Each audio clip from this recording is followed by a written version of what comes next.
Morning student. Class 11 की geography की class में आपको जो है चैप्टर नंबर 3 में जो है पृथ्वी की आंतरिक संरचना का अध्ययन कल हम लोग कर रहे थे, जिसमें से भूकंप के बारे में आपको जो है भूकंपीय तरंगों का अध्ययन हम लोग किए कि भूकंपीय तरंगें कैसे चलती हैं भूगर्भ से। तो 3 प्रकार की तरंगें आपको बताई गई थी, पी तरंग, यस तरंग और यल तरंग, यानी प्राथमिक तरंग और जो है लघु तरंग और जो है धरातलीय तरंग के रूप में हम तरंगों के बारे में जानकारी हासिल की। आज जो हम भूकंपों के प्रकार के बारे में जानकारी लेते हैं।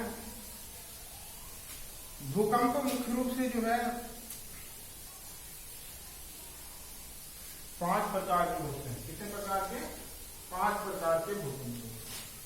भूकंप 5 प्रकार का है। पहला जो आपका विवर्तनिक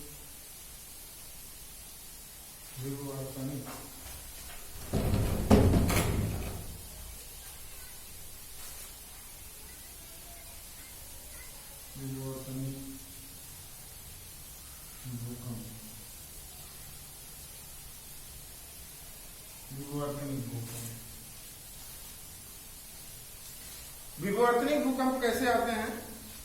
भूकंप जो होता है वो भ्रंश तल, यानी भ्रंश मतलब धंसना, भ्रंश मतलब धंसना, तो धंसने वाली तली के सहारे चट्टानों के सरकने से होता है। तो मान लिया भूगर्भ कुछ आकृतियां हैं,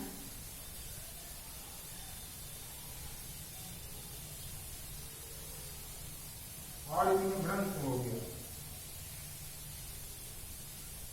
ये चट्टानें थी,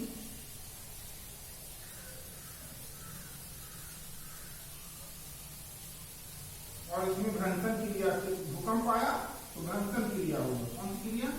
भ्रंश क्रिया हुआ। कैसे हुआ? भ्रंश क्रिया।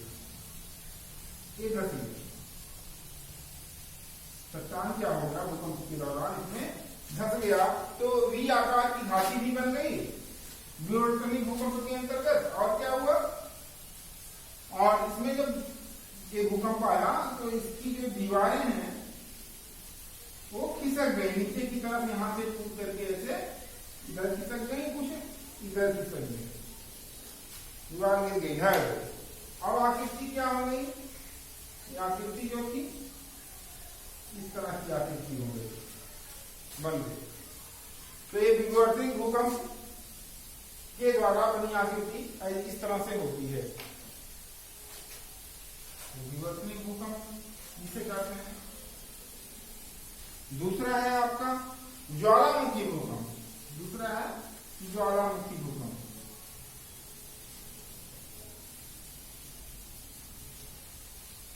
ज्वालामुखी भूकंप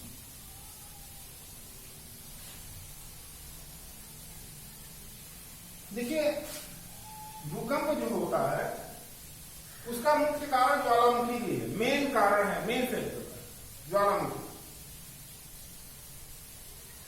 यानी ज्वालामुखी क्रिया के दौरान भूकंप भी आते हैं। जिस समय कहीं पे ज्वालामुखी फटती है पृथ्वी के अन्य भागों में, ठीक उसी समय, जिस समय ज्वालामुखी फटती है पृथ्वी के कहीं अन्य भागों में, उसी तरह से ठीक उसी समय, उसी टाइम जो है पृथ्वी के दूसरे हिस्से में भूकंप आता है। क्या होता है? भूकंप आता है, ठीक उसी समय आता है। तो भूकंप आने का कारण क्या हो गया? ज्वालामुखी हो गई। कैसे हुआ? यहाँ पृथ्वी फटी और लावा बाहर निकलने लगा। जब पृथ्वी फटती है तो बहुत विस्फोट होता है, बहुत तेजी के साथ विस्फोट होता है, जिससे हमारी पृथ्वी में कंपन पैदा हो जाता है, दूसरे जगह भी, अन्य क्षेत्रों में भी। तो इसी कंपन को तो ही भूकंप कहते हैं, यानी पृथ्वी हमारी कपने लगती है, हिलने लगती है, डोलने लगती है, तो उस क्रिया को क्या कहें? भूकंप कहें। यानी भूकंप एक ऐसी क्रिया के द्वारा हुआ, ज्वालामुखी क्रिया के कारण हुआ। ज्वालामुखी क्या है? ज्वालामुखी क्या है? ज्वालामुखी किसे कहते हैं समझना है इसी टाइम। जब हमारी पृथ्वी से अचानक पृथ्वी को फट करके राख और धुआं आग के रूप में निकलने लगता है, तो उस क्रिया को हम क्या कहेंगे? ज्वालामुखी। यानी इसके मुख से आग निकलने लगता है। ज्वाला मतलब आग और मुख मतलब मुख, यानी पृथ्वी का स्वरूप क्या बन जाता है उस टाइम? वहां का आग निकलने लगती है पृथ्वी के मुख से। तो इस क्रिया को हम ज्वालामुखी कहते हैं। इस क्रिया के दौरान राख, धुएं और तमाम पिघल करके उसके मैग्मा बाहर पृथ्वी पर आता रहता है और इसकी आकृति कुछ इस तरह से बन जाती है।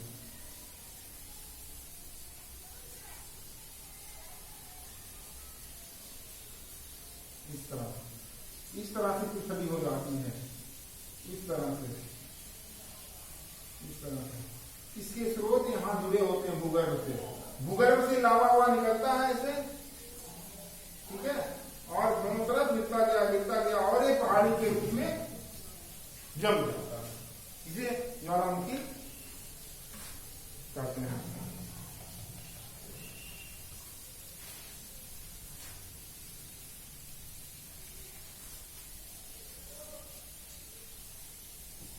उसके बाद तीसरा है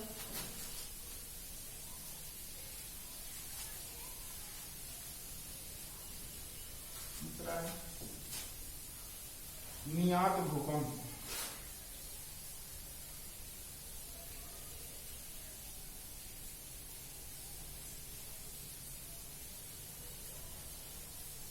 नियात भूकंप क्या है? देखिए, खनन क्षेत्रों में, खदानों में, खनन क्षेत्रों का मतलब खदानों में, खदान वाले क्षेत्र जहां खुदाई होता है। खुदाई किस लिए होता है? तमाम संसाधन हमारे पृथ्वी के अंदर छुपे हुए हैं, उसको निकालने के लिए खदानें खोदी जाती हैं। जैसे कोयला हुआ, कोयला हमें कहां से? पृथ्वी से ही मिला, पृथ्वी के अंदर से ही मिला। तो कैसे मिल गया? खदानें खोद करके हम उसको प्राप्त करते हैं। तो खनन क्षेत्रों से भूमिगत खदानों की ऐसी छतों के ढह जाने से हल्के झटके जो महसूस होते हैं उसे नियात भूकंप कहा जाता है। जैसे मान लिया पृथ्वी के भूगर्भ में आपका कोयला है, कोयले की खदान हो गया है, और यहां से सुरंग एक बनाए, यहां से सुरंग बनाते बनाते इस कोयले की खदान तक पहुंच गया। अब क्या किए हैं हम? धीरे धीरे पहले हम यहाँ फिर खोदेंगे, कोयला खाली करेंगे, कोयला खाली करेंगे, खदान खोद करके सब निकालते गए थे। और ऊपर मिट्टी का छत है, हमारी धरती है, ऊपर नीचे कोयला है। तो क्या होगा? यहां से सारा कोयला हम खाली कर लिए, खदान खोद करके सारे कोयले जब हम खाली कर लेंगे, खाली कर लिए, और अचानक भूकंप की क्रिया भूगर्भ से हुई, तो क्या होता है उस स्थिति में कि इसकी जो छत है, खदान की जो छत है वो उस क्रिया के दौरान, भूकंप क्रिया के दौरान ये ढह जाती है। इसमें ये ढह गई, ये ढह गई, इसमें ढह। तो इस क्रिया के द्वारा जो भी विस्फोट पैदा होता है उस क्रिया के द्वारा हम नितांत भूकंप का अध्ययन करते हैं। इसके बाद आइए आगे देखते हैं। इसके बाद है विस्फोट भूकंप। क्या होता है? विस्फोट भूकंप।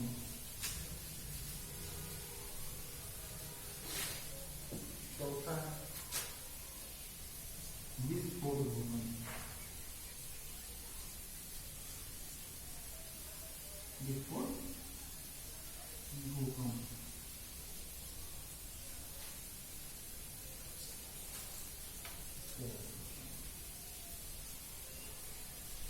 देखिए, कभी कभी परमाणु एवं रासायनिक विस्फोट से उत्पन्न होने वाले कंपन को भी हम भूकंप कहते हैं।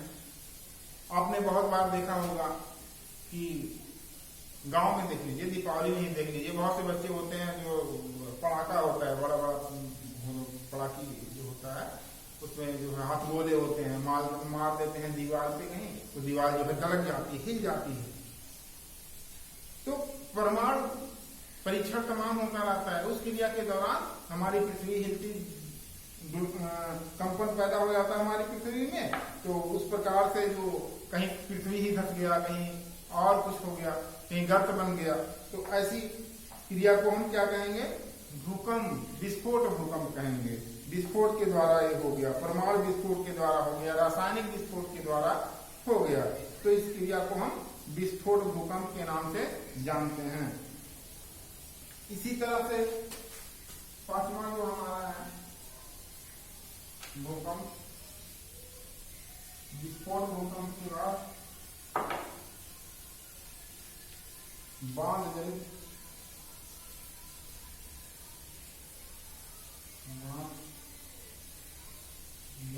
भूकंप, बांध जनित भूकंप, भूकंप का पांचवा प्रकार है बांध जनित भूकंप। ऐसे भूकंप बड़े बड़े बांध वाले क्षेत्रों में आते हैं। कहाँ आते हैं? जहां पे जिन नदियों पे बड़े बड़े बांध बनाए जाते हैं, बांध क्षेत्रों में अत्यधिक पानी इकट्ठा कर लिया जाता है एक जगह, जिसे नीचे की चट्टानें अव्यवस्थित हो जाती हैं, जिसे भूकंप उत्पन्न हो जाता है। इसे बांध जनित हम भूकंप कहते हैं। बांध टूट गया, पानी इकट्ठा हो गया, पानी का दबाव बढ़ा, बांध टूट गया और उसके द्वारा जो कंपन पैदा हुआ पृथ्वी के अंदर, उसे हम बांध जनित भूकंप के नाम से जानते हैं। तो भूकंप कितने प्रकार के हो गए? 5 प्रकार के हो गए।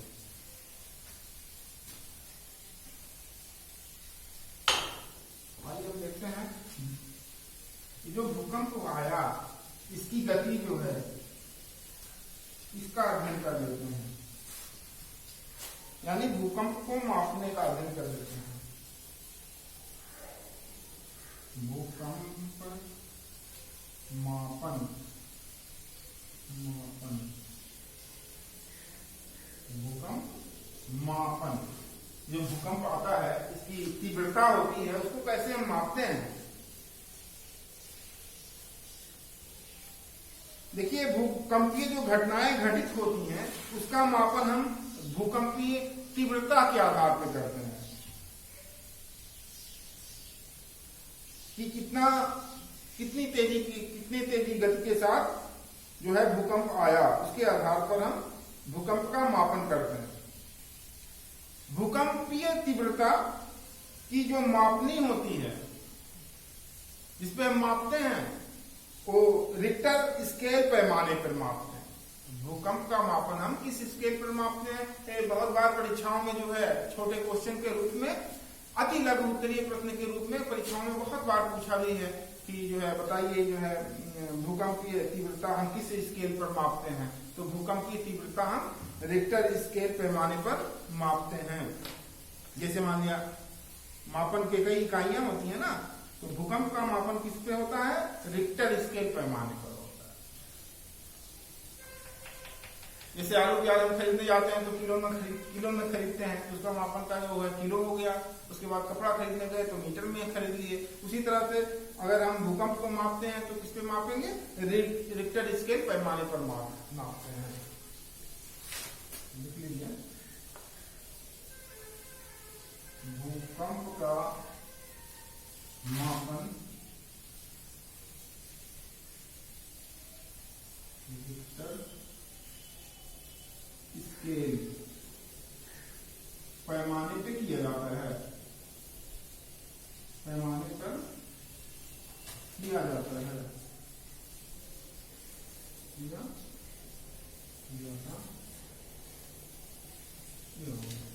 यानी भूकंप का मापन रिक्टर स्केल पैमाने पर किया जाता है। लेकिन किस यंत्र के द्वारा किया जाता है? किस यंत्र के द्वारा? ये भी जान लीजिए, भूकंप मापी यंत्र के द्वारा। भूकंप मापी यंत्र, इसका नाम है भूकंप मापी यंत्र।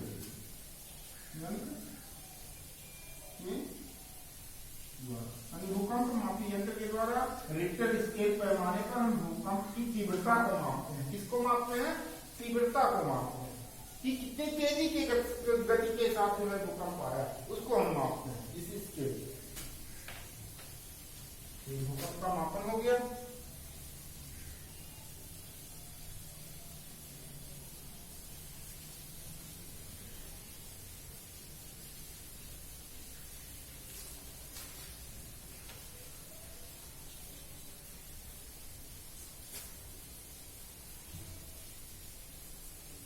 भूकंप का प्रभाव क्या होता है? देखिए, भूकंप के प्रभाव, भूकंप के प्रभाव को देखते हैं। भूकंप के प्रभाव कहां तक प्रभावित होता है भूकंप से? सबसे पहले तो हमारी पृथ्वी हिलती उसमें कंपन आ जाता है। यहाँ लिख लीजिए, पृथ्वी में कंपन पैदा होना, में कंपन पैदा होना, पृथ्वी में कंपन पैदा हो गया। और क्या हो गया? भूकंप से आने से, भूकंप अपना इफेक्ट कितना डाला, कहां पे डाला? स्थलीय, स्थलीय विसंगति पैदा हो गई। स्थलीय संगति, स्थलीय विसंगति। स्थलीय विसंगति क्या मतलब हो गया कि जो भूकंप आया, भूकंप जब नहीं आया था तो प्लेन भूभाग था, और भूकंप आने से उस प्लेन भाग में दरारें पड़ गई, कहीं पृथ्वी झुक गई, कहीं उठ गई, तो ये स्थलीय विसंगति पैदा हो जाती है। किसके आने से? भूकंप के आने से। यानी भूकंप का प्रभाव स्थलीय विसंगतियों पर ही पड़ता है। और क्या तीसरा है? तीसरा प्रभाव क्या हो गया?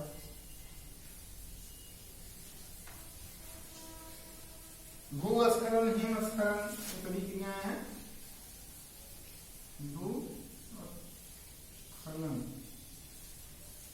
भूस्खलन, चौथा हिमस्खलन।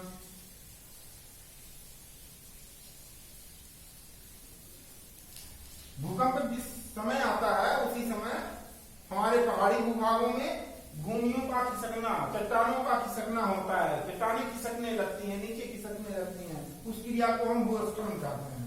तो ये भूकंप के प्रभाव यहाँ भी पड़ गया। इसी तरह से हिमस्खलन होता है, कहां पे होता है? पहाड़ों पे होता है, पर्वतों पर नहीं। कोई बर्फबारी होती है और वहां पे जो हिम जमा रहता है, भूकंप आता है, वहां बर्फ भी सरकने लगता है, हिमस्खलन हो गया। तो भूकंप के कारण ही हुआ। ये भूकंप के प्रभाव क्षेत्र थे ये सब।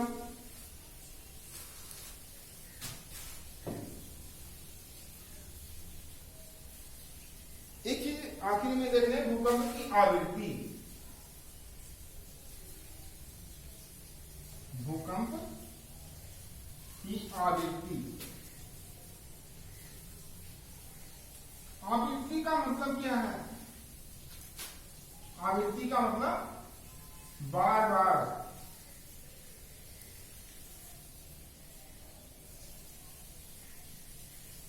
दोहराना। आवृत्ति का मतलब होता है बार बार किसी क्रिया को दोहराने की क्रिया को हम क्या कहेंगे? कोई भी क्रिया हो तो बार बार दोहराया जा रहा है तो उसको हम क्या कहेंगे? आवृत्ति कहेंगे। भूकंप एक प्राकृतिक आपदा है। तीव्र भूकंप के झटकों से जनधन की बहुत अत्यधिक हानियां होती हैं, और फिर भी ऐसा नहीं है कि विश्व के सभी भागों में तीव्र भूकंप ही आते हैं। बहुत से ऐसे जगह है कि हल्के झटके केवल महसूस किए जाते हैं। बहुत सारे ऐसे जगह है जहां भूकंप बहुत तेज आते हैं। जापान में देखिए भूकंप बहुत आता है, ज्वालामुखी भी बहुत आता है, भूकंप भी बहुत आता है। वहां के लोग जो अपना आवास बनाते हैं, पूरी तरह से जो है कच्चे मकान बनाते हैं, झोपड़ियां बनती हैं, घास फूस के अधिकतर बनाते हैं, ताकि जो है उससे हम बच सके, हमारा जीवन बच सके। तो आज के इस क्लास में बस इतना ही। अगले क्लास में और चीजें आपको बताई जाएंगी। Thank you.